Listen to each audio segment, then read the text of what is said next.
तो कैसी हो मेरी प्यारी लॉयल फैमिली।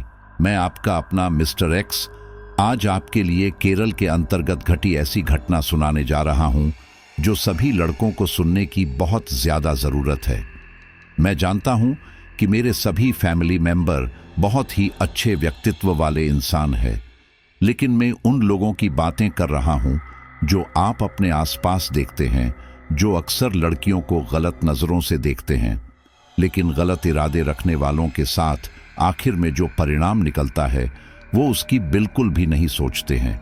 और अक्सर आपने आज तक यही सुना है कि आत्माएं सभी का बुरा ही करती है। अगर कोई आत्मा के हत्थे चढ़ गया तो उसकी जान जाना तय है। लेकिन आज मैं आपको जो स्टोरी बताने जा रहा हूं ना, उसमें आप आत्मा का एक अलग ही रूप देखेंगे। और यह स्टोरी मुझे बताई है केरल के एक कॉलेज में पढ़ने वाले एक कॉलेज स्टूडेंट ने, क्योंकि यह जो घटना थी वह उनकी ही कॉलेज की थी और वह खुद भी इस घटना का कहीं ना कहीं हिस्सा था। चलिए तो शुरू करते हैं। तो जैसा मैंने बताया, यह स्टोरी है केरल की। ये गांव भी बाकी गांवों की तरह बिल्कुल खुशहाल और समृद्ध है, लेकिन इस गांव में एक ऐसा पेड़ है जिसके पास लोग रात में तो क्या दिन में जाने से भी कतराते हैं। माना जाता है कि यह पेड़ भूतिया है और अगर कोई पुरुष इस पेड़ के आसपास से गुजर जाए तो फिर इसमें मौजूद वह साया उस लड़के को बर्बाद कर देता है। इस गांव से कुछ दूर एक कॉलेज था और अलग अलग शहरों से बच्चे पढ़ने के लिए वहां आते थे। और इसी दौरान वहां पर गुड़गांव का रहने वाला बबलू भी आया। बबलू के पिता गुड़गांव के काफी रईस आदमी थे, लेकिन फिर भी बबलू इस छोटे से कॉलेज में पढ़ रहा था। अब आप लोग सोचोगे कि पूरे भारत में अलग अलग और बढ़िया बढ़िया यूनिवर्सिटीज हैं, तो बबलू को यहाँ आकर पढ़ने की क्या पड़ी थी। असल में बात यह है कि बबलू का गुड़गांव में किसी लड़की के साथ अफेयर था। बबलू का उस लड़की के साथ शादी करने का कोई इरादा नहीं था, बल्कि वह तो शादी के नाम पर सिर्फ उस लड़की की इज्जत के साथ खेल रहा था, जिसका पता उस लड़की के घर वालों को चल गया। और उस लड़की के भाई के साथ बबलू का झगड़ा हो गया था और उस झगड़े में बबलू ने उस लड़के के पेट में चाकू घोंप दिया था। बात इतनी ज्यादा बढ़ चुकी थी कि बबलू के पिता ने रातों रात बबलू को वहां से अपने एक रिश्तेदार के घर केरल भेज दिया था और अब वो वहां पर रहकर ही पढ़ाई कर रहा था। इन सब की वजह से वह पुलिस के पचड़े से भी बच चुका था और वही उसके पिता ने काफी मेहनत मशक्कत के बाद लड़की के घर वालों को समझा दिया और पैसा देकर बात को रफा दफा किया। बबलू अब यहीं पर रहकर पढ़ रहा था, लेकिन उसकी हरकतें अभी भी पहले की ही तरह थीं। उसके कॉलेज का लास्ट ईयर चल रहा था, लेकिन अलग अलग लड़कियों के साथ फ्लर्टिंग करना यह उसकी दिनचर्या में शामिल था। इन्हीं सब के दौरान उनके कॉलेज की एक लड़की थी वैदेही, जिसके ऊपर बबलू की गंदी नजर थी। वैदेही उसी गांव से थी जहां पर यह खतरनाक पेड़ था। बबलू उसे परेशान करता, जिस वजह से वैदेही का जीना हराम हो गया था। लेकिन उसे पता था कि यह सब सिर्फ कुछ दिन की बात है, क्योंकि कुछ समय बाद बबलू यहां से चला जाएगा और उसे सिर्फ तब तक ही बबलू को झेलना था। लेकिन बबलू यहां पर बहुत ही घटिया किस्म का इंसान था। उसकी नजर वैदेही पर खराब हो चुकी थी और वह रास्ते चलते कभी कभी वैदेही को गंदे इशारे करता। और एक रोज जब पानी सर से ऊपर चला गया तो वैदेही ने उसे सबके सामने थप्पड़ मार दिया। इन सब से बबलू तिलमिला गया था और अब वह उससे बदला लेना चाहता था। इन्हीं सब के दौरान एक दिन वैदेही के पड़ोस में रहने वाले लड़के संतोष से बबलू को पता चला कि वैदेही आज रात घर पर अकेली रहने वाली है, क्योंकि उसके घर वाले अपने किसी रिश्तेदार की शादी में जाने वाले हैं। वैदेही की परीक्षा चल रही है, इसलिए वह और उसके दादा दादी उस शादी में नहीं जा पाएंगे। बबलू के लिए ये एक अच्छा मौका था वैदेही से बदला लेने का। और उस रात जब सारे गांव वाले सो गए और वैदेही भी आंगन में खटिया बिछाकर अपने दादा दादी के साथ सो गई, तब बबलू अपने कुछ टपोरी दोस्तों के साथ उनके घर के अंदर घुसा। दोस्तों, वैदेही के पड़ोस में रहने वाले उस लड़के संतोष, जो कि बबलू का दोस्त था, उसका घर और वैदेही का घर आपस में जुड़े हुए हैं। मतलब उसके घर से वैदेही के घर में जाया जा सकता था और इसी वजह से बबलू की चाल कामयाब रही। बबलू वैदेही के घर में घुसा और अब इससे पहले कि उनमें से कोई उठता, बबलू और उसके दोस्तों ने पत्थर मारकर वैदेही के दादा दादी को बेहोश कर दिया। पत्थर मारने की ठक ठक की आवाज सुनकर वैदिक उठ बैठी और उसने अपने सामने वह भयानक मंजर देखा। अंधेरे में 3-4 साए उसके दादा दादी के सर पर लगातार वार किए जा रहे थे। ये सब देखकर अब इससे पहले कि वैदेही चिल्लाती, उसके पीछे खड़े लड़के ने जल्दी से उसका मुंह बंद कर दिया और फिर उसने बबलू से कहा, यह लड़की उठ गई है, अब क्या करना है? यह सुनकर बबलू कुछ सोचते हुए बोला, करना क्या है, इसे पूरे गांव में बदनाम कर देंगे। अगर हमने यहां पर इसकी इज्जत पर हाथ डाला तो फिर यह चिल्ला चिल्ला कर सबको बता सकती है। इसलिए एक काम करो, जल्दी से इसके हाथ पांव बांधो और मुंह भी बंद करो। हम लोग इसे लेकर जल्दी से यहां से निकलते हैं। सब लोगों को लगेगा कि यह अपने दादा दादी को ऐसे मारकर यहां से भागी है। यह सब सुनकर वैदेही काफी ज्यादा घबरा गई। उसे यकीन नहीं हो रहा था कि उसके साथ यह सब होने वाला है। उसकी आंखों से आंसू आ गए। वह कुछ बोलना चाहती थी लेकिन उसका मुंह बंद किया गया था। उसने अपने हाथ पैर हिलाकर वहां से भागने की भी कोशिश की, लेकिन अब तक उन लोगों ने वैदेही को कस के पकड़ लिया था। उन सब ने मिलकर वैदेही के हाथ पैर बांधे और वैदेही के मुंह के अंदर कपड़े वगैरह ठूंसकर उसका मुंह बंद कर दिया और इसके बाद वह सारे वैदेही को लेकर वहां से चले गए। अभी काफी रात का समय था और ऐसे में खेतों के आसपास कोई भी नहीं हो सकता था। इसलिए उन सब की योजना यही थी कि ये लोग वैदेही को वहां लेकर जाएंगे और उसके साथ वहां दुष्कर्म करेंगे। उन लोगों की योजना तो यही थी, लेकिन यहां इनके इरादों पर पानी फिर गया। जब वे लोग सुनसान रास्ते से उस तरफ जा रहे थे तो इसी दौरान बबलू ने पाया कि एक जगह पर काफी कम लोग आते जाते हैं। यह देखकर बबलू ने अपने दोस्त और वैदेही के पड़ोसी संतोष से पूछा, इस रास्ते पर बाकी रास्ते से ज्यादा घास क्यों उगी हुई है? क्या यहाँ पर कोई आता जाता नहीं है? ये सुनकर वह बोला, हाँ कुछ ऐसा ही है। बोलते हैं कि यहाँ पर जो पेड़ है ना, वह भूतिया है, इस वजह से यहाँ पर कोई भी नहीं आता। ये सुनकर बबलू की आंखों में चमक आ गई और वह बोला, हमें अपने काम के लिए एक सुनसान जगह ही तो चाहिए और ये जगह हमारे लिए बिल्कुल ठीक रहेगी। भूत की अफवाह की वजह से वहां पर कोई भी नहीं आएगा। यह सुनकर संतोष बोला, भैया पागल तो नहीं हो गए हो? आपको मैंने अभी तो बताया कि वह पेड़ भूतिया है। वहां पर तो दिन में भी लोग जाने से कतराते हैं और आप रात के समय में जा रहे हैं। वहां जाना सही नहीं होगा। बल्कि मैं तो बोलता हूं, इसे वहां खेतों की तरफ ले चलते हैं। यह सुनकर बबलू ने उसे घूरा और बोला, तुम्हारा दिमाग तो ठिकाने पर है। अभी फसलें काफी ऊंची ऊंची हो गई हैं। इस वजह से वहां पर फसलों की देखभाल करने के लिए भी लोग होंगे और ऐसे में अगर हम इसे वहां लेकर गए तो फिर हम पकड़े जा सकते हैं। हमारे लिए यही अच्छा होगा कि हम इस लड़की को लेकर इस सुनसान रास्ते पर चले जाएं। यहाँ पर हमें डिस्टर्ब करने वाला भी कोई नहीं होगा और हमें कोई देख भी नहीं पाएगा। और वैसे भी ये सब सिर्फ अफवाहें हैं, ऐसा कुछ भी नहीं होता। क्या तुमने आज तक ऐसा कुछ देखा है? नहीं ना, तो फिर इतना डर क्यों रहे हो? देखो मैं हूं ना।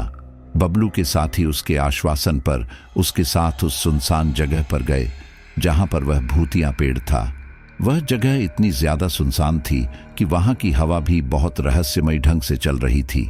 वातावरण में एक अजीब तरह की खामोशी थी और ऐसा लग रहा था जैसे कि वहां आसपास की सारी जगहें उन्हें चीख चीख कर वहां से भागने के लिए कह रही हो। लेकिन उन सब के ऊपर तो हवस हावी हो चुकी थी, जिस वजह से न तो उन्हें कुछ सुनाई दे रहा था और ना ही उन्हें कुछ दिखाई दे रहा था।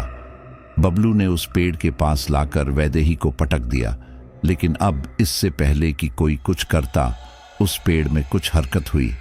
ऐसा लग रहा था जैसे मानो उस पेड़ में से कोई अजीब सी चीज नीचे आने की कोशिश कर रही हो। यह देखकर बबलू और उसके साथी डर के मारे पीछे हट गए, लेकिन हाथ पैर बंधे होने के कारण वैदेही अभी भी उस पेड़ के नीचे पड़ी हुई थी। अचानक इतने में ही पेड़ के ऊपर से एक 6-7 फीट का काला साया किसी कोकरोच की तरह रेंगते हुए पेड़ से नीचे की तरफ आने लगा। ये सब देखकर बबलू का एक साथी घबराते हुए बबलू से बोला, ये सब क्या है भाई? ये कोई इंसान तो नहीं लग रहा, क्या यह भूत है? यह सुनकर बबलू घबराते हुए बोला, मुझे क्या पता, यह गांव तो इन लोगों का है, मैं तो बोलता हूँ कि अपनी अपनी जान बचानी है तो यहाँ से भाग चलते हैं। बोलकर बबलू और उसके साथी वहां से भाग खड़े हुए और अब उस पेड़ के नीचे सिर्फ वैदेही रह गई थी। वैदेही काफी ज्यादा डरी हुई थी, पहले वह बबलू और उसके साथी, और अब यह भयानक साया। वैदेही की आंखों में आंसू आ गए। वह भयानक सी आकृति वैदेही के पास आई और अपना भयानक काला चेहरा उसके पास लेकर आकर बोली, कौन है वह लड़के और वो तुम्हें यहाँ क्यों लेकर आए थे? वह आवाज किसी महिला की थी। वैदेही ने अपने आप को संभाला और इसी दौरान उस साये ने वैदेही के मुंह पर बंधा कपड़ा खोलकर उसे आजाद कर दिया। तब वैदेही रोते हुए बोली, वह लोग मुझे कुछ गलत करने के इरादे से यहाँ पर लाए थे। मेरी किस्मत अच्छी थी कि उन्हें एक सुनसान जगह चाहिए थी, इसलिए वह इस तरफ आए और आपने मुझे बचा लिया। लेकिन मुझे ये नहीं पता कि मैं कितने समय तक ऐसे बची रहूंगी। औरत जात होना इस दुनिया में सबसे बड़ा अभिशाप है। अगर समाज और परिवार से लड़कर कुछ करने जाओ तो यह समाज हमें कुछ भी करने नहीं देता।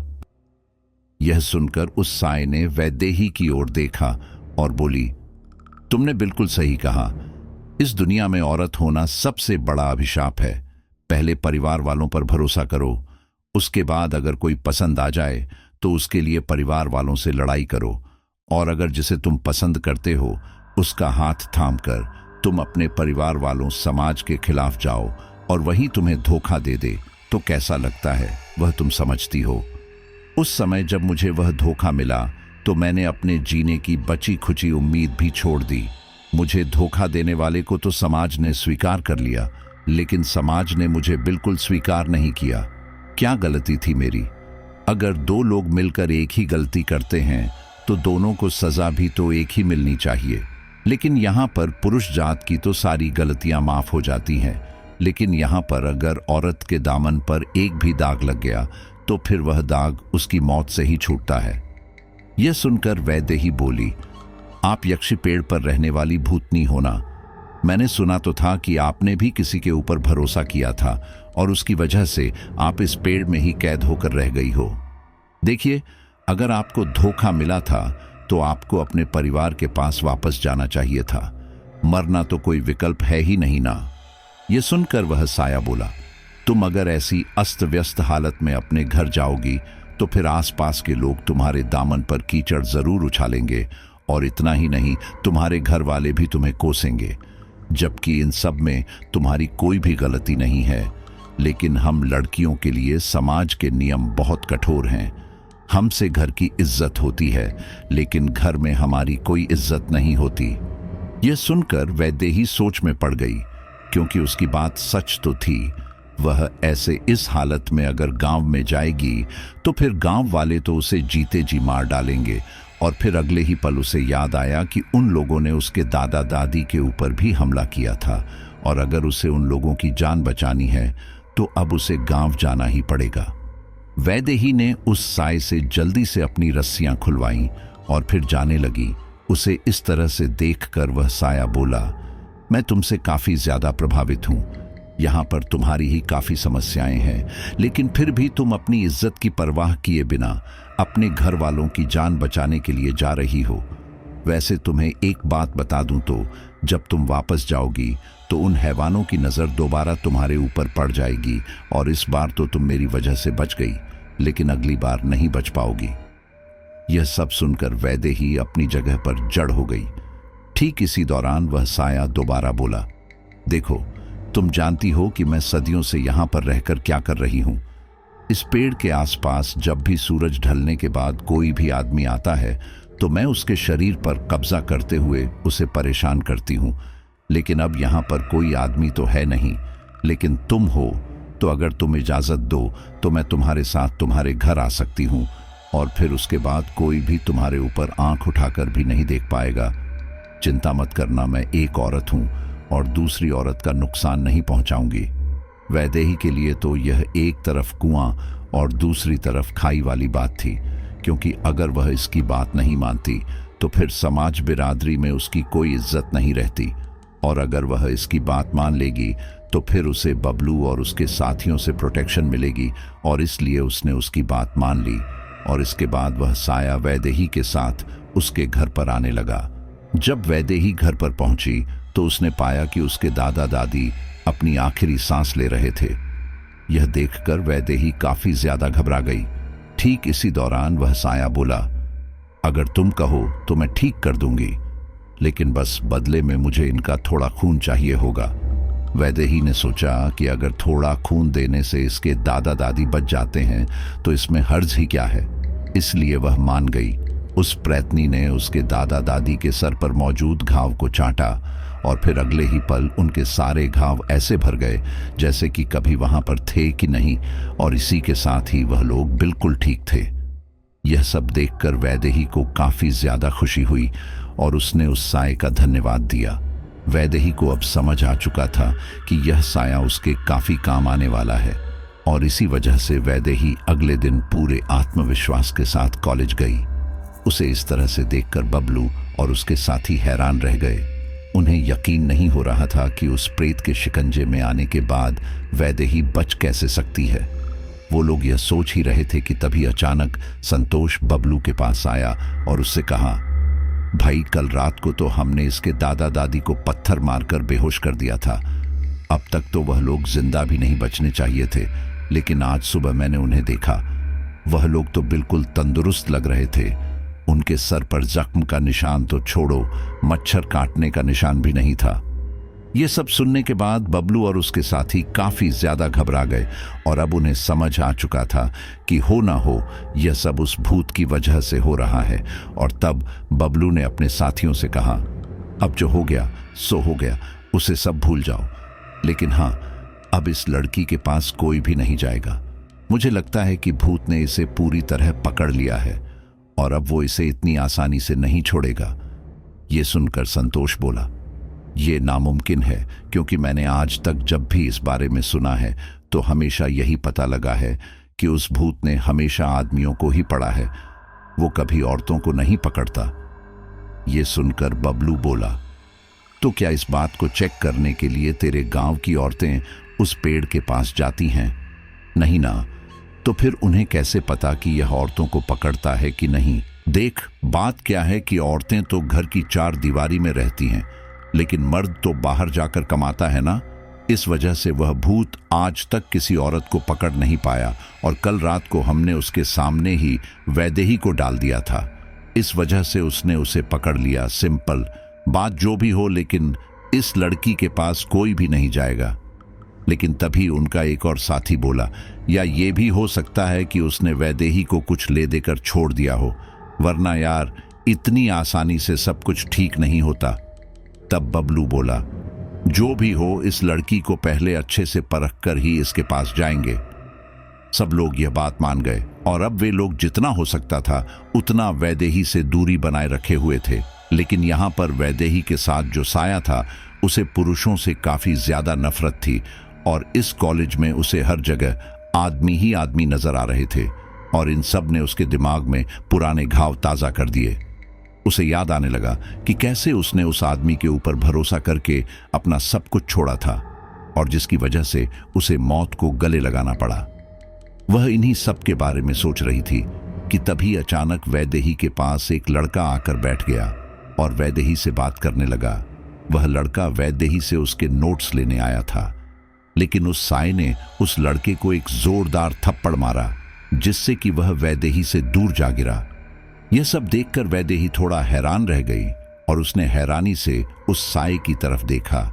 ठीक इसी दौरान वह साया बोला, तुम समझ नहीं रही हो, ये सारे लड़के एक जैसे होते हैं। ये तुमसे पढ़ाई के बहाने बातचीत करना चाहता है और उसके बाद तुम्हारी बातचीत के जरिए तुमसे दोस्ती करके फिर तुम्हें अपने प्यार के जाल में फंसाना चाहता है।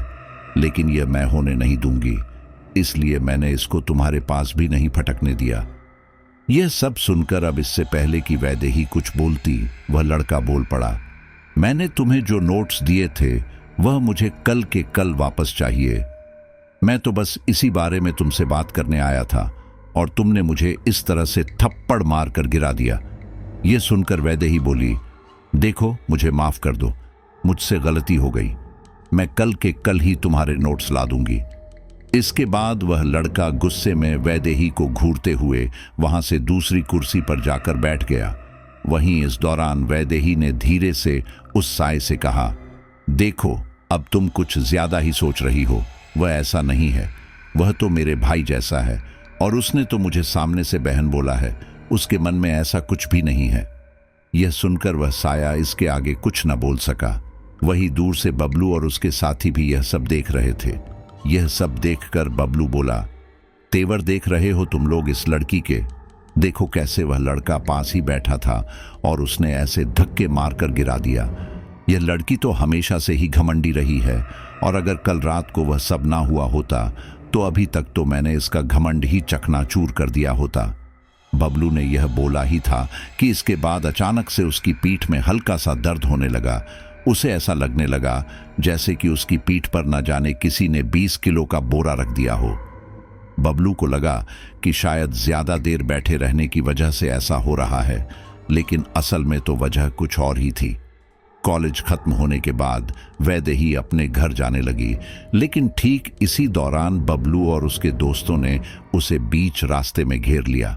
और इस दौरान बबलू बोला, जिस हाल में हम तुझे छोड़कर गए थे उसकी वजह से तो मुझे ऐसा लग रहा था कि तुम जिंदा ही नहीं बचोगी, लेकिन तुम तो बच गई। और इतना ही नहीं, तुम्हारे दादा दादी भी। इसके पीछे क्या राज है बताओ तो। यह सुनकर वैदेही ने उसे घूरा और फिर बोली, तुम्हें इससे क्या मतलब? लेकिन अगर तुम अपनी भलाई चाहते हो तो फिर मेरा रास्ता छोड़ दो, क्योंकि अब मैं वह पहले वाली वैदेही नहीं हूं। वैसे पहले भी तो मैंने यही किया था, भरे बाजार तुम्हारे गाल पर थप्पड़ दे दिया था, लेकिन शायद उतने से तुम्हारा पेट नहीं भरा। यह सब सुनकर बबलू को काफी ज्यादा गुस्सा आया। उसने गुस्से में वैदेही की कलाई पकड़ ली और बोला, लगता है उस भूत ने तेरी ज्यादा ही मदद कर दी है। रुक जा, तेरा भूत अभी के अभी उतार देता हूं। बबलू ने यह बोला ही था कि अचानक से उसने पाया कि वैदेही की कलाई गर्म होने लगी थी। पहले तो ऐसा हो रहा था कि सिर्फ हल्की सी गर्म थी, लेकिन एक समय ऐसा आया जब उसकी कलाई इतनी ज्यादा गर्म हो चुकी थी कि उसे ऐसा लग रहा था कि उसने किसी गर्म तवे पर अपना हाथ रख दिया हो। बबलू ने जब वैदेही की कलाई छोड़ी तो अपने हाथों की ओर देखा। उसने देखा कि उसका हाथ जल चुका था। यह देखकर वैदेही के चेहरे पर एक कुटिल मुस्कान आ गई और वह बोली, बस क्या तुम इतनी ही ताकत दिखा सकते हो? तुम 2 मिनट से ज्यादा मेरा हाथ तक नहीं पकड़ सकते। मुझे गलत इरादे से छूना तो बहुत दूर की बात है, लेकिन देखो मेरा तुमसे कोई लेना देना है नहीं। तुम मेरे रास्ते में मत आओ, मैं तुम्हारे रास्ते में नहीं आऊंगी। लेकिन अगर तुमने ज्यादा मुझे परेशान करने की कोशिश की ना, तो याद रखना कि तुम्हारा अंजाम इतना ज्यादा बुरा होगा कि तुम्हारे घर वाले सोचेंगे कि इससे तो अच्छा होता कि तुम कुछ दिन वहां पर खून के इंजाम में जेल में ही रहते। तो बोलकर वैदेही वहां से जाने लगी, लेकिन तभी बबलू के एक साथी ने उसके सूट का दुपट्टा खींच लिया। ये देखकर वैदेही ने उसे काफी गुस्से में घूरा, लेकिन बबलू के साथ खड़े सारे लोग वैदेही पर बुरी तरह से हंस रहे थे। वही यह देखकर बबलू बोला, अब बोल, तू तो बहुत बड़ी बड़ी बातें कर रही थी, क्या हुआ सारी हवा निकल गई? यह सुनकर वैदेही गुस्से में बोली, मेरा दुपट्टा अभी के अभी वापस करो वरना अच्छा नहीं होगा। यह सुनकर बबलू बोला, तुझे जो चाहे करना है कर ले, लेकिन तेरा दुपट्टा तो अब तुझे वापस मिलने नहीं वाला। चलो सब। बोलकर वह सारे वहां से चले गए। वहीं अब उस सड़क पर वैदेही बिना दुपट्टे के खड़ी थी, लेकिन अब इससे पहले कि वैदेही को इस हालत में कोई और देखता, वहां हवा में ही एक दुपट्टा आ गया।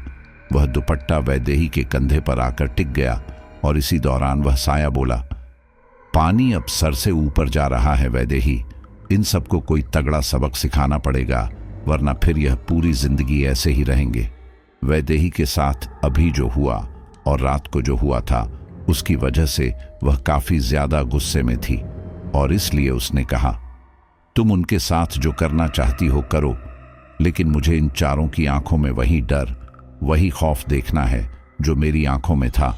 और अगर इन सब की वजह से तुम पर भी आन पड़ी तो मैं तुम्हें बचा लूंगी, लेकिन तुम इन लोगों को इतनी बुरी तरह से प्रताड़ित करो कि इनकी रूह भी दोबारा किसी लड़की को परेशान करने से पहले कांपे।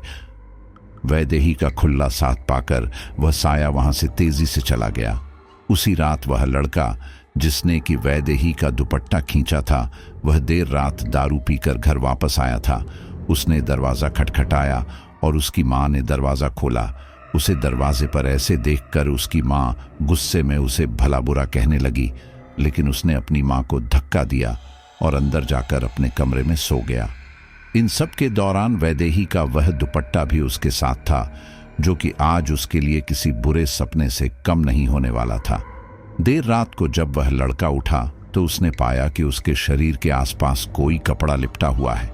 उसने जब आंखें खोलकर पाया तो उसके ऊपर वैदेही का वही दुपट्टा था। उसने वह दुपट्टा हटाकर पलटने की कोशिश की, लेकिन वह दुपट्टा तो उसके ऊपर बुरी तरह से कस गया था। यह सब देखकर वह लड़का बुरी तरह से घबरा गया और फिर वह उस दुपट्टे से निकलने की जी तोड़ कोशिश करने लगा। उस दुपट्टे ने उस लड़के को किसी ऑक्टोपस के टेंटिकल की तरह जकड़ रखा था। वह लड़का जितना उससे निकलने की कोशिश करता, उतना ज्यादा ही उसमें फंसता रहता और थोड़ी देर बाद उसे पता चल गया कि वह इन सब से बाहर नहीं निकल सकता। इसलिए वह जोर जोर से चिल्लाने लगा। उसके चिल्लाने की आवाज सुनकर उसके घर वाले जब उसके कमरे में आए तो उसने देखा कि वह बिस्तर पर पड़ा पड़ा चिल्ला रहा था। उसके माता पिता ने उसे उठाया और फिर उससे पूछा कि क्या हुआ, वो ऐसे चीख क्यों रहा था। तब उस लड़के ने उन्हें बताया कि उसने शायद कोई बुरा सपना देखा। इन सब के बाद उसके घर वाले वापस अपने अपने कमरों में चले गए। वहीं इसी दौरान उस लड़के ने पाया कि वैदेही का दुपट्टा उसके बिस्तर पर ऐसे पड़ा था जैसे मानो कि वह कोई मामूली कपड़ा हो। उसे अब तक तो लग रहा था कि शायद ज्यादा पीने की वजह से उसे इस तरह के भ्रम हो रहे हैं, लेकिन मन में डर तो बैठ ही गया था। इसलिए उसने वैदेही का दुपट्टा लिया और उसे अपने से दूर फेंक दिया और इसके बाद वह दोबारा से सोने की कोशिश करने लगा। कुछ देर बाद उस लड़के की नींद दोबारा से घुटन की वजह से खुल गई। इस दौरान उसने पाया कि उसकी गर्दन पर कोई चीज बहुत कस के बंधी हुई थी। उसने जब अपने हाथों से उस चीज को महसूस करके देखा तो पाया कि वह एक कपड़ा था। पीछे की तरफ उस कपड़े पर 3-4 गांठें लगी हुई थी।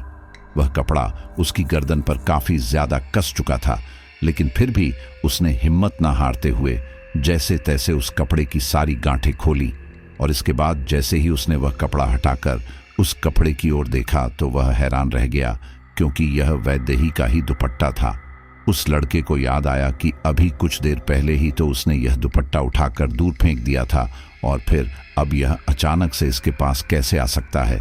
वह काफी ज्यादा घबरा गया था और उसने वह दुपट्टा उठाकर अपने कमरे से बाहर फेंक दिया और अब उसे सोने में भी काफी डर लग रहा था। उसे यह नहीं पता था कि कब वह दुपट्टा जाकर दोबारा से उसकी गर्दन पर कस जाए और इस बार वह पहले से ज्यादा कसा तो फिर शायद उसकी जान ही चली जाए। यह सुनकर बबलू गुस्से में बोला, तू पागल तो नहीं हो गया है? उस लड़की के आगे माफी मांगने की कोई जरूरत नहीं है। तू चाहे तो उससे बात मत कर, उसकी तरफ देख मत, लेकिन तू उसका दुपट्टा वापस नहीं करेगा। यह हमारी जीत की निशानी है। यह सुनकर वह गुस्से में बोला, भैया अगर यह तुम्हारे लिए जीत की निशानी है तो तुम इसे अपने पास रख लो, क्योंकि मेरे लिए तो यह जीत की निशानी है ना, होकर मौत का सामान है। इतना सब सुनने के बाद बबलू दुपट्टा लेना तो नहीं चाहता था, लेकिन वह यह दुपट्टा वापस वैदेही को भी नहीं देना चाहता था। इसलिए उसने वह दुपट्टा अपने पास रख लिया। यहाँ वैदेही के पास जो प्रेतनी थी उसका इरादा इन लोगों को मारना नहीं, बल्कि इन्हें मानसिक और शारीरिक रूप पर इतना ज्यादा परेशान करना था कि यह लोग आगे से कभी यह ना करें, और इसलिए वह इनमें से किसी को खत्म नहीं कर रही थी, बल्कि इन्हें मानसिक कष्ट दे रही थी। उस रात बबलू अपने कमरे में शराब पीकर पहुंचा। उसने एक नज़र उस दुपट्टे को देखा जिसमें उसे वैदेही नजर आ रही थी, और इसी के साथ ही उसे याद आ रहा था कि कैसे वैदेही ने उसे थप्पड़ मारा था, और इसी गुस्से में आकर उसने उस दुपट्टे को अपने पैरों से मारना शुरू कर दिया। उसने कैंची ली और उसे दुपट्टे को बीच में से जहां तहां काट दिया। इन सब के बाद जब उसका मन भर गया तो वह सो गया, लेकिन कुछ ही देर बाद जब उसकी नींद खुली तो उसे अपने पेट पर काफी ज्यादा दर्द हो रहा था। उसने जब करहाते हुए आंखें खोली तो पाया कि वह दुपट्टा उसके शरीर पर लिपटा हुआ था। और इतना ही नहीं, वह दुपट्टा जहां से भी लिपटा हुआ था और जहां पर भी उसमें कट लगा हुआ था, और वो कट वाला जो भी हिस्सा उसके शरीर पर था, वहां पर उसके शरीर में घाव हो गया था। और इतना ही नहीं, उन घाव पर से खून भी निकल रहा था।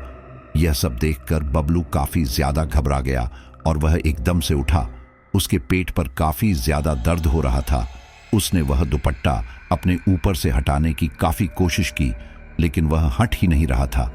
और जब एक समय बाद उसके शरीर में दर्द सहने की क्षमता ही खत्म हो गई तो वह बेहोश हो गया।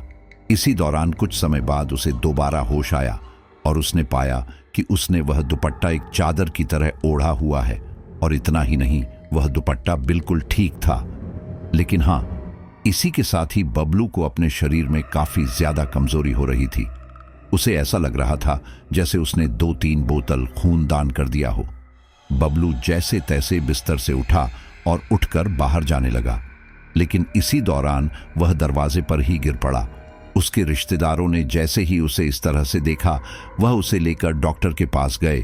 तब डॉक्टर बोला, इनके शरीर में खून की बहुत ज्यादा कमी है, इस वजह से ही इन्हें इतनी कमजोरी लग रही है।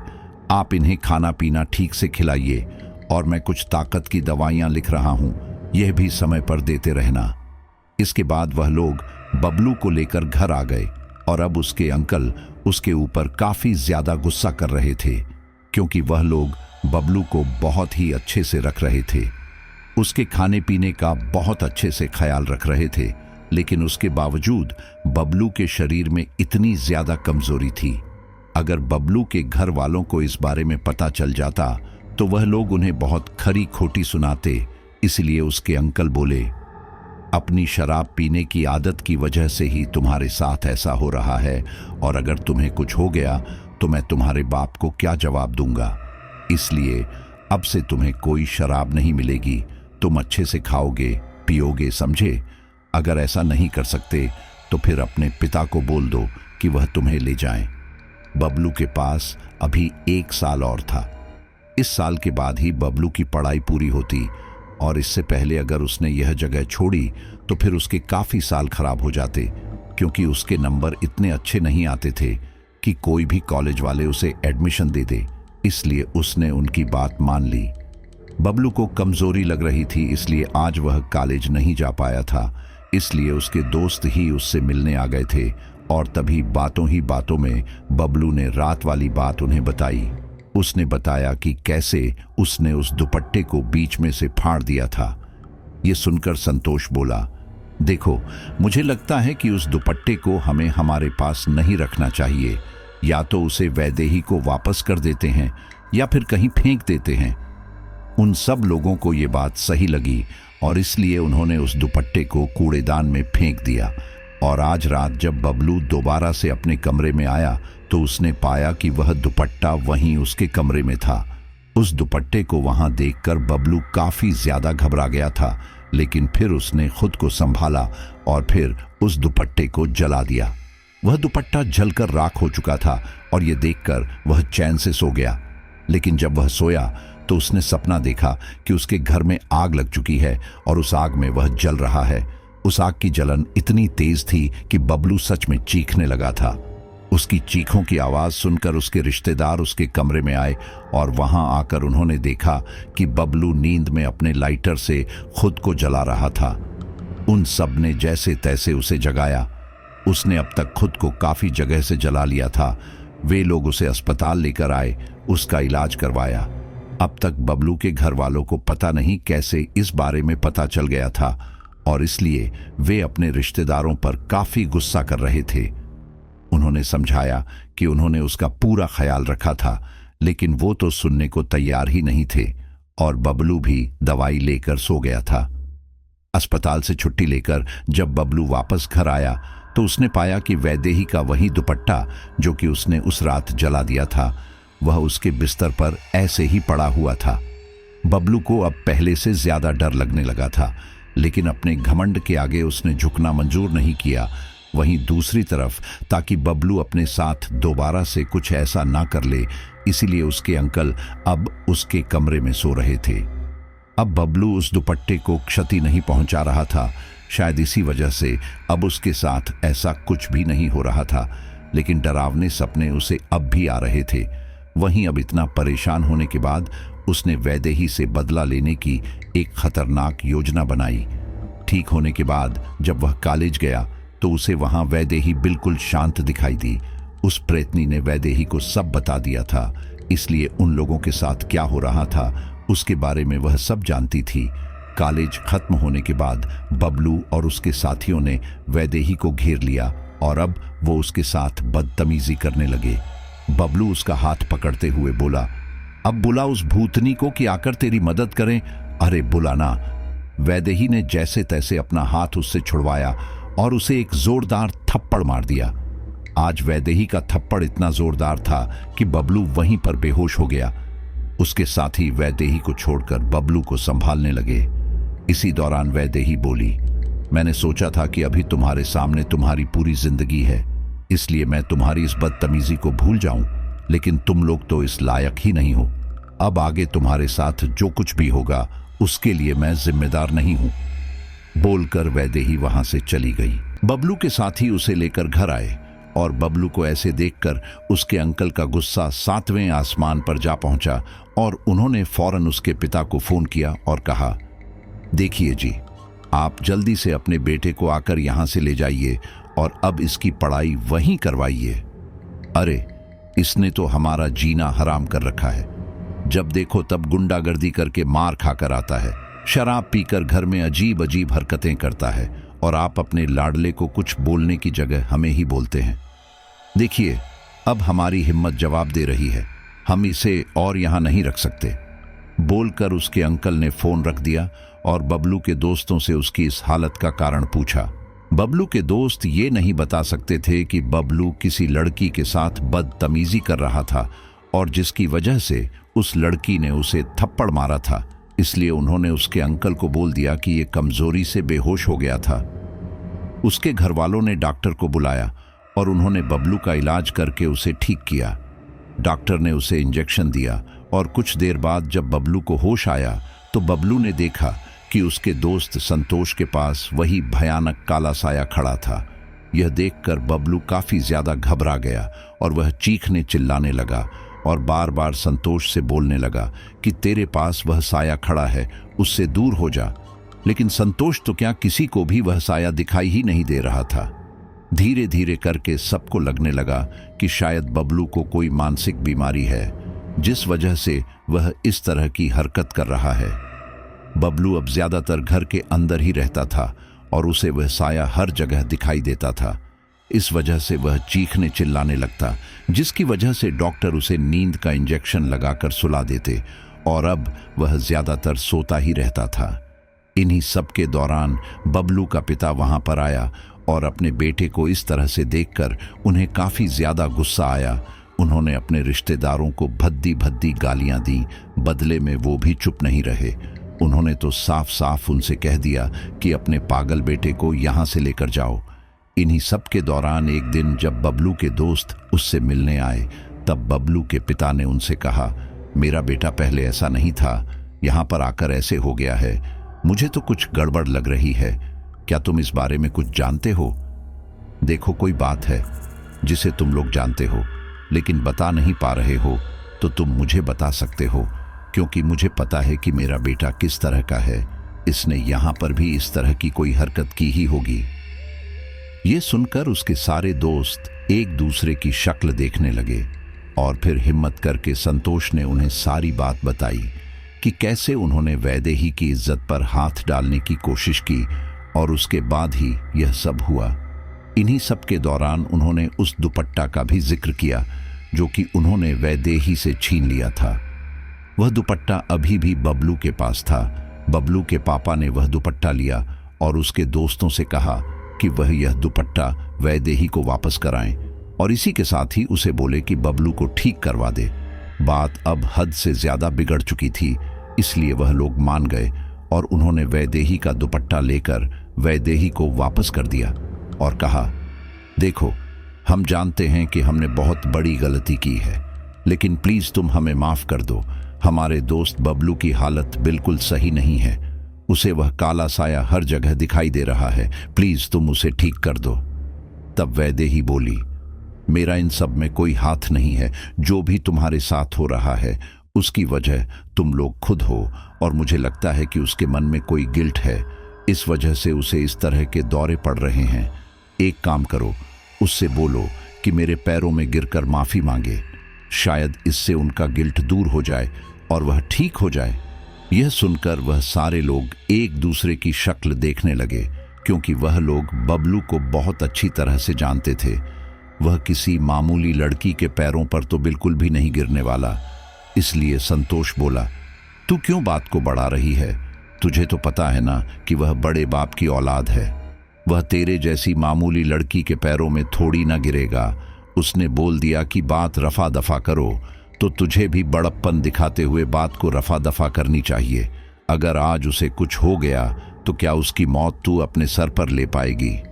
यह सुनकर वैदेही ने उसे घूरा और फिर कहा, और अगर उस दिन मेरे दादाजी को और मुझे कुछ हो जाता तो क्या तुम लोग मेरी मौत अपने सर पर ले लेते? शुरुआत से ही मेरा तुम लोगों के साथ कोई भी लेना देना नहीं था, लेकिन तुम लोग बार बार मेरे रास्ते में आते, मेरे साथ बदतमीजी करते, मुझे यहाँ वहाँ हाथ लगाते। मैं तुम लोगों को मना करती, लेकिन तुम लोग नहीं मानते, और इसलिए मैंने तुम लोगों पर हाथ उठा दिया। और उसके बाद इसे तुम लोगों ने अपनी इंसल्ट मान लिया और मुझे इस तरह से बर्बाद करने का सोचा। क्या तुम लोगों ने सोचा कि इससे मेरे परिवार पर क्या बीतेगी? अगर तुम लोग मेरे बारे में नहीं सोच रहे तो मैं तुम लोगों के बारे में भला क्यों सोचूं? सीधी सी बात है, सब लोगों के सामने बबलू और तुम लोग मेरे पैरों पर गिरकर माफी मांगो। और अगर तुम लोग ऐसा नहीं कर सकते तो तुम्हारे साथ जो हो रहा है वह होने दो। तुम्हें इसको बंद करने के लिए जो करना है करो, लेकिन मैं तुम्हें बिल्कुल माफ नहीं करने वाली। बोलकर वैदेही वहां से चली गई। उन सब लोगों को गुस्सा तो काफी आया और उन्होंने सोचा कि वैदेही को पकड़कर जबरन उससे यह सब बंद करवाया जाए। लेकिन उन्हें पता था कि जब भी उन्होंने ऐसा कुछ किया है उनके ऊपर गाज गिरी है, इसलिए वह लोग शांत रहे। उन लोगों ने वापस आकर यह बात बबलू के पिता को बताई। बबलू के पिता को इन सब से काफी ज्यादा गुस्सा आया और वे बोले, उस मामूली सी लड़की की इतनी हिम्मत कि वह ऐसा कुछ करे। रुक, उसे तो मैं बताता हूं। बहुत पढ़ने का शौक है ना उसे, कॉलेज से ही निकलवा देता हूं। यह सुनकर संतोष बोला, बात को इतनी आगे घसीटने की जरूरत नहीं है अंकल। आप एक काम कीजिए, उसके घर वालों से इस बारे में बात कीजिए। अगर वह लोग उस लड़की को समझाएं तो वह मान जाएगी, और अगर जरूरत पड़े तो आप उनके मुंह में पैसे भी ठूंस दीजिए। बबलू के पिता को भी यह बात सही लगी और वह उसी दिन वैदेही के घर पर गए। वैदेही के घर वालों को तो इस बारे में कुछ पता ही नहीं था, और जब उन्होंने यह सब कहा तो वैदेही के पिता बोले, इन सब में गलती आपके बेटे की है, तो आप अपने बेटे से बोलिए कि मेरी बेटी से माफी मांग ले। बात यहां पर खत्म हो जाएगी और आपको कोई पैसा भी देना नहीं पड़ेगा। यह सुनकर बबलू के पिता गुस्से में बोले, यहां पर गलती आपकी बेटी की है। आपको अपनी बेटी को समझाना चाहिए और आप मुझे ही ज्ञान दे रहे हैं। यह सुनकर वैदेही के पिता बोले, मुझे तो यहां पर मेरी बेटी की कोई गलती नजर नहीं आती, बल्कि मुझे तो फक्र है अपनी बेटी पर कि वह इन जैसे मावलियों को ज्यादा मुंह नहीं लगाती, क्योंकि हमने हमारी बेटी को संस्कार ही इतने अच्छे दिए हैं। लेकिन शायद आप अपने बेटे को संस्कार देना भूल गए कि किसी की बेटी के साथ कैसे बर्ताव किया जाना चाहिए। और रही बात उस संतोष की, तो उसको भी हम बताएंगे कि बर्ताव कैसे करते हैं। आप यहां से सीधे से जाएंगे या फिर हम आपको धक्के मारकर निकाले। बबलू के पिता गुस्से में वहां से चले गए और उन्होंने सोच लिया था कि अब वह वैदेही को कॉलेज से निकलवा देंगे। वहीं दूसरी तरफ वैदेही के पिता ने वैदेही से कहा, तुझे ये बात हमें पहले ही बता देनी चाहिए थी, लेकिन चिंता मत कर, मुझे पता है इन सब में तेरी कोई गलती नहीं है। तुझे डर लग रहा होगा कि कहीं इन सब की वजह से हम तेरी पढ़ाई ना छुड़वा दें, लेकिन बेटा ध्यान रखना, अगर तूने कुछ गलत नहीं किया है तो तेरा पिता हमेशा तेरा साथ देगा। यह सब देखकर वैदेही की आंखों में आंसू आ गए और वहीं दूसरी तरफ गांव में यह बात पूरी तरह से फैल गई कि संतोष ने वैदेही के साथ यह सब करने की कोशिश की। इन सब से संतोष के माता पिता को काफी ज्यादा सुनना पड़ रहा था। उन्होंने संतोष से इस बारे में बात की। बबलू के पिता तो बबलू का गलत में भी साथ दे रहे थे, लेकिन यहाँ संतोष के घर वाले यह नहीं कर सकते थे क्योंकि उनके घर में भी बेटियां थीं और आज संतोष की वजह से सारे गांव वाले उनकी बेटियों को भी गलत गलत बोल रहे थे। इस वजह से उसकी बहनों का घर से निकलना मुश्किल हो गया था। इन सब से संतोष के घर वालों को काफी ज्यादा दिक्कत हो रही थी और उन्होंने संतोष से साफ साफ कह दिया कि या तो वह बबलू से दोस्ती खत्म कर ले या फिर यह घर छोड़कर चला जाए, क्योंकि हमें इसी गांव में रहना है। संतोष ने यहाँ पर दोस्ती और परिवार में से परिवार को चुना और इसलिए उसने सभी गांव वालों के सामने वैदेही के पैरों पर गिरकर माफी भी मांगी। इतना ही नहीं, उसने पूरे कॉलेज के सामने भी वैदेही के पैरों में गिरकर माफी मांगी और कहा कि वह आगे से ऐसा कुछ भी नहीं करेगा। वहीं दूसरी तरफ जब बबलू के पिता ने कॉलेज के प्रिंसिपल को वैदेही को निकालने के लिए कहा तो प्रिंसिपल ने कहा, वैदेही एक बहुत अच्छी स्टूडेंट है, हमेशा क्लास में अच्छे नंबर लेकर पास होती है, उसकी अटेंडेंस भी काफी अच्छी है, तो फिर हम उसे किस बेसिस पर निकालेंगे। और अब तो यह बात पूरे कॉलेज को पता चल चुकी है कि आपके बेटे ने अपने दोस्तों के साथ मिलकर वैदेही के साथ क्या करने की कोशिश की थी। इस वजह से कॉलेज के सारे बच्चे काफी गुस्से में हैं और हमें मजबूरन वैदेही को तो नहीं लेकिन बबलू को शायद निकालना पड़ेगा। यह सब सुनकर बबलू के पिता गुस्से में बोले, आप पागल तो नहीं हो गए? अगर आपने मेरे बेटे को निकाल दिया तो उसके तो पूरे 3 साल खराब हो जाएंगे ना, और अगर इन सब की वजह से वह कॉलेज से निकल जाएगा तो कौन सा कॉलेज उसे एडमिशन देगा? देखो, उस लड़की का तो आगे कोई भविष्य नहीं है, लेकिन मेरे बेटे का बहुत बड़ा भविष्य है, उसे आगे बहुत कुछ करना है। इसलिए आप कैसे भी करके उस लड़की को यहाँ से निकालिए, क्योंकि उसकी वजह से मेरे बेटे की जान खतरे में है। या फिर उसे बोलिए कि मेरे बेटे को ठीक कीजिए, तो मैं उसे कॉलेज में रहने दूंगा। यह सुनकर कॉलेज का प्रिंसिपल बोला, देखिए, आपके रिश्तेदार होंगे अच्छे पद पर, लेकिन यह कॉलेज ना ही आपका है और ना ही आपके रिश्तेदारों का, तो आप मुझे मत ही बताइए कि मुझे क्या करना है और किसे निकालना है और किसे नहीं। और एक बात, आपने अपने बेटे को जरूर से ज्यादा छूट दे रखी है, जिसकी वजह से वह इतना ज्यादा बिगड़ गया है कि किसी भी लड़की को कुछ नहीं समझता। देखिए, बात सीधी सी है, आप अपने बेटे से बोलिए कि वैदेही से माफी मांग ले तो सब ठीक हो जाएगा। अगर वह झुक जाएगा तो उसका कुछ चला नहीं जाएगा, और वैसे भी यहाँ पर गलती उसी की है। बबलू के पिता के गालों पर यह करारा तमाचा था जो कि वक्त ने उन्हें दिया था। आज बबलू की वजह से उन्हें इतना कुछ सुनना पड़ रहा था, लेकिन वह अभी भी अपने बेटे को किसी के सामने गिड़गिड़ाते हुए नहीं देख सकते थे। इसलिए उन्होंने वैदेही के छोटे भाई का अपहरण कर लिया और बदले में वैदेही से सब ठीक करवाने के लिए कहा। वैदेही इसके लिए मान गई, लेकिन इससे पहले कि वैदेही उस साये को कुछ बोलती, उस साये ने एक बड़ा कांड कर दिया। बबलू को हर जगह वह खतरनाक काला साया दिखाई दे रहा था, जिस वजह से वह काफी ज्यादा घबरा रहा था। उसे अब हर इंसान में वही काला साया नजर आ रहा था और इस वजह से वह इतना ज्यादा उग्र हो गया कि उसने अपने कई रिश्तेदारों के ऊपर हमला करके उन्हें जख्मी कर दिया। यह सब देखकर जो भी उनकी मदद करने के लिए सामने आता तो बबलू उनके ऊपर भी हमला कर देता। यहाँ तक कि जो एम्बुलेंस के कर्मचारी बुलाए गए थे, बबलू ने उनके ऊपर भी हमला कर दिया। और इतना ही नहीं, बबलू के अंकल के पास जो रिवॉल्वर थी, बबलू ने उससे भी कई लोगों को शूट कर दिया।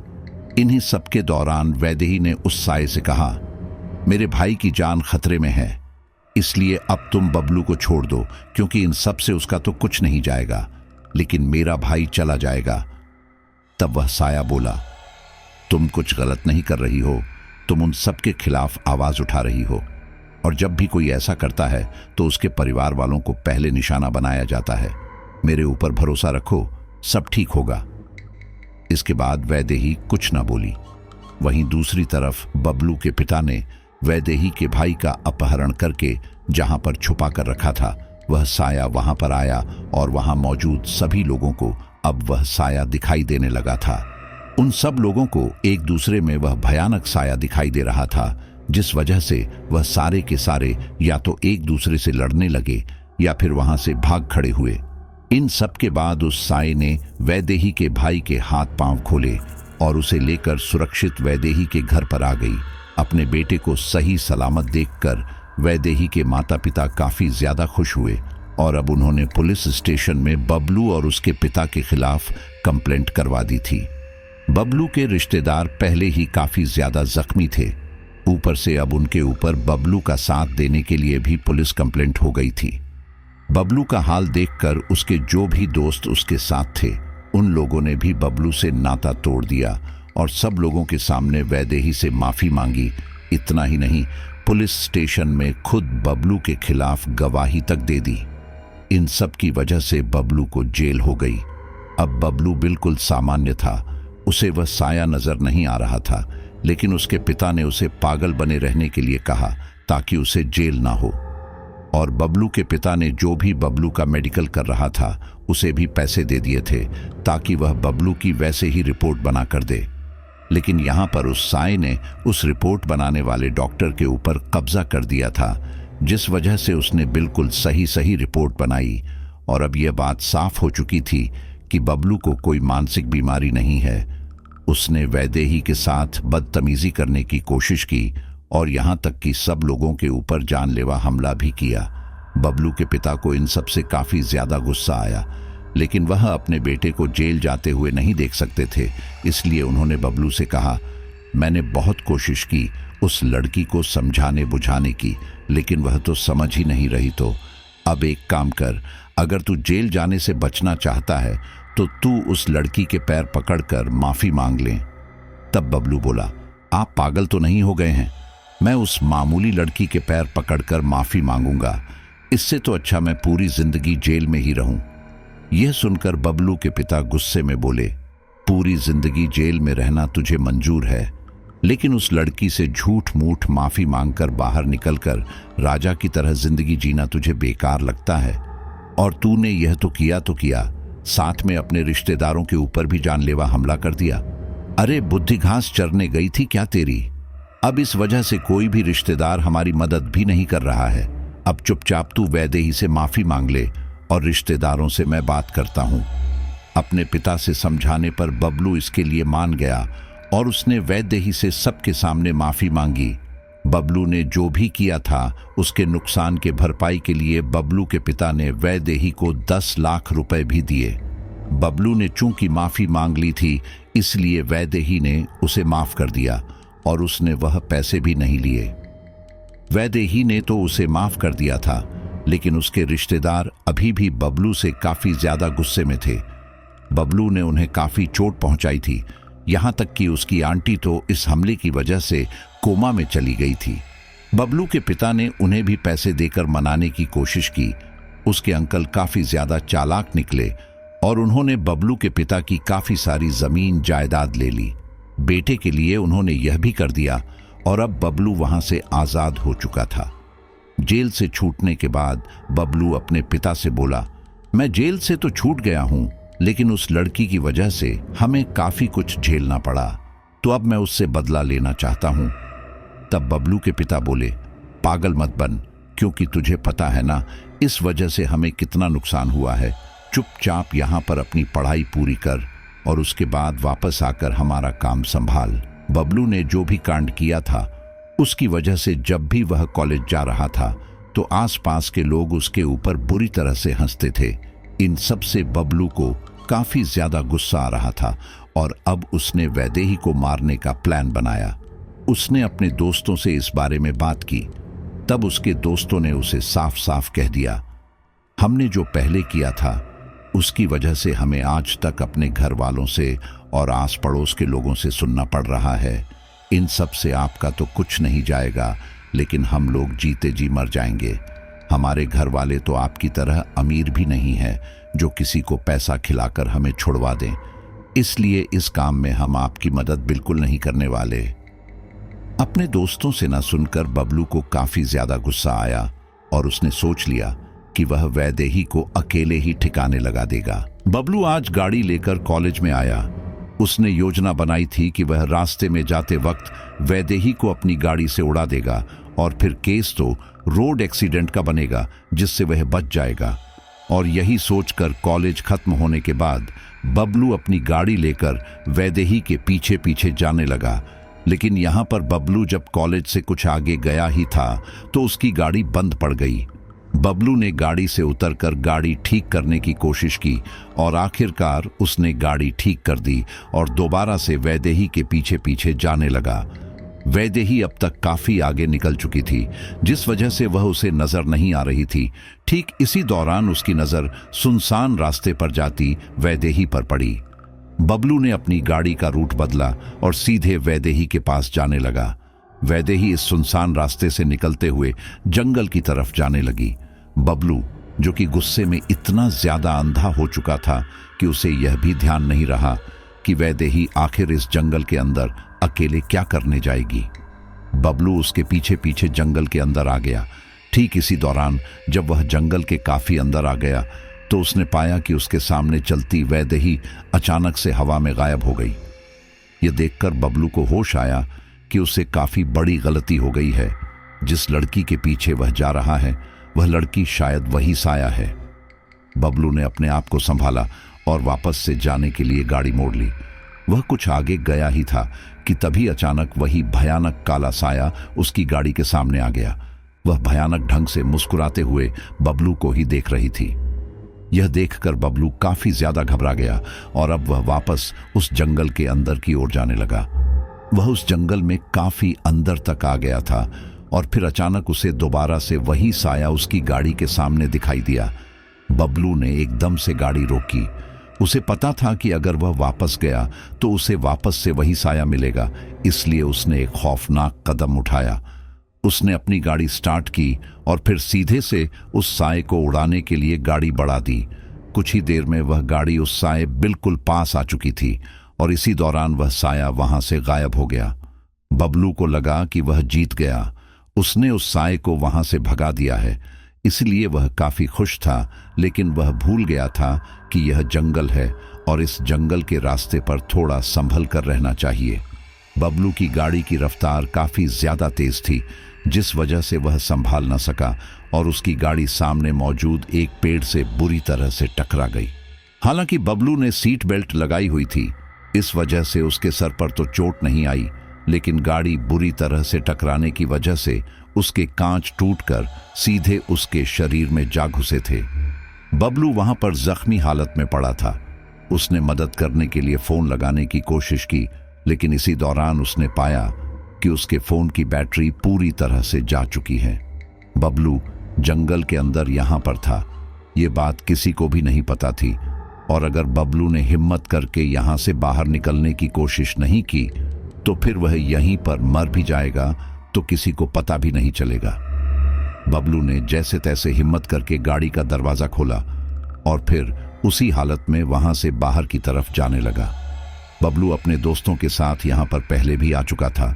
वे लोग नशा वगैरह करने के लिए इसी सुनसान जगह पर ही जाते थे और इस वजह से बबलू को इस बारे में थोड़ा आइडिया था। बबलू उस रास्ते पर आगे चलते चलते मेन सड़क पर आने लगा। वह मेन सड़क से कुछ ही दूरी पर था। उसके सामने ही मेन सड़क थी, जिस वजह से उसके चेहरे पर एक खुशी थी। लेकिन इसी दौरान उसके साथ एक चीज हुई। जब वह सड़क पर चल रहा था तो ठीक इसी दौरान उसके बाजू में मौजूद एक मोटा पेड़ टूटकर उसके ऊपर गिर गया। वह पेड़ सीधा बबलू के पैरों के ऊपर गिरा था, जिस वजह से उसके पैरों का निचला हिस्सा बुरी तरह से चकनाचूर हो गया था। फीमर के साथ साथ उसके घुटने भी बुरी तरह से क्षतिग्रस्त हो गए थे। अब चूंकि वह मेन सड़क के पास आ चुका था तो किसी ने उसे इस हालत में देख लिया और उसे फौरन लेकर अस्पताल गया।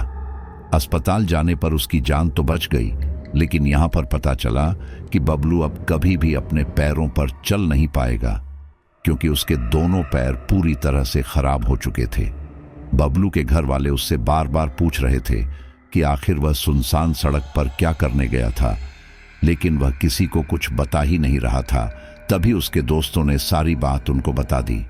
उन लोगों का समझ आ चुका था कि बबलू को उसके ही किए की सजा मिली है, और अगर उसने अब और ज्यादा कुछ करने की कोशिश की तो न जाने उसके साथ आगे क्या हो।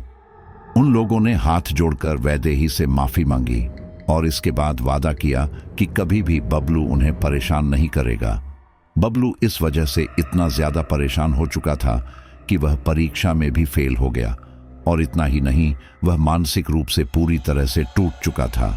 अब उसे समझ आ रहा था कि अगर उसने वैदेही के साथ इस तरह की हरकत नहीं की होती तो आज वो अपने पैरों पर रहता। बबलू और उसके दोस्तों को सबक मिल चुका था, जिस वजह से वह साया वापस उस यक्षी पेड़ पर जा चुका था। वैदेही कभी कभार उस पेड़ पर जाकर उस साय को धन्यवाद करती है, क्योंकि उसने उसकी काफी मदद की, लेकिन वह साया कुछ भी नहीं कहता, क्योंकि उसकी इंटेंशन वैदेही की मदद करना तो थी ही, साथ में ऐसे लोगों को सबक सिखाना भी था जो कि लड़कियों को परेशान करते हैं। तो यहां पर उस आत्मा ने उन लोगों के साथ जो किया वह वाकई में काबिले तारीफ है। अक्सर मैं हर स्टोरी में आपको बताता हूं कि भूत प्रेत से आपको कितना नुकसान हो सकता है और आपको आत्माओं से बचना चाहिए, लेकिन अगर आत्मा कुछ ऐसी है तो मैं कहता हूं उनसे दोस्ती करनी चाहिए।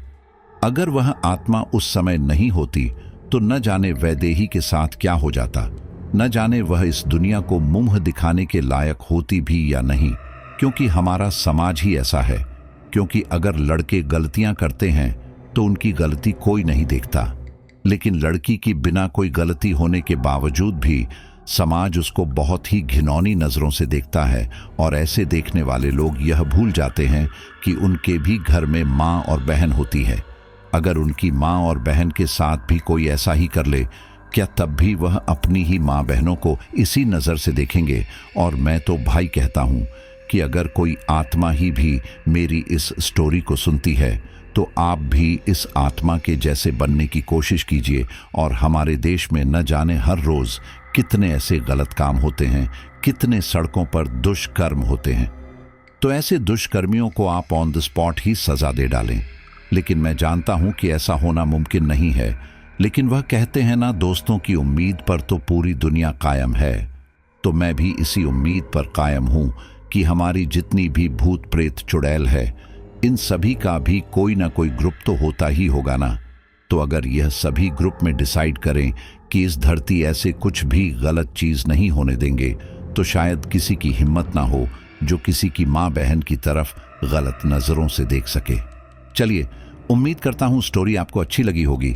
अब कुछ साथियों का धन्यवाद करते हैं। हिमांशु ठाकुर, सिमरन थड़ानी, राजलक्ष्मी जयपुर, नीति कुमारी, फैजान खान, आंचल जोशी पिंक सिटी, मेघा शर्मा, रश्मि कौर, अमन साव, ललित वर्मा आगरा। आपका बहुत बहुत धन्यवाद। और धन्यवाद ममता सहाय का। मिलते हैं अगली स्टोरी पर।